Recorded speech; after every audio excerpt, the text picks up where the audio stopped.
بسم اللہ الرحمن الرحیم۔ اگر آپ ہیڈ فون کا استعمال کرتے ہیں تو آپ کو یہ آواز اور بھی زیادہ خوبصورت لگے گی۔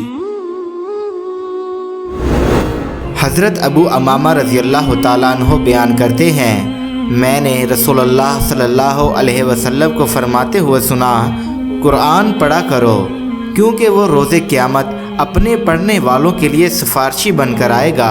سورہ بقرہ اور سورہ آل عمران دو چمکتی ہوئی روشن صورتوں کو پڑھو کیونکہ وہ قیامت کے دن اس حال میں آئیں گی گویا کہ وہ دو بادل ہیں یا دو سائبان ہیں یا پرندوں کے گول ہیں جو صفیں باندھے ہوئے اپنے پڑھنے والوں کے حق میں بحث و مباحثہ کریں گے۔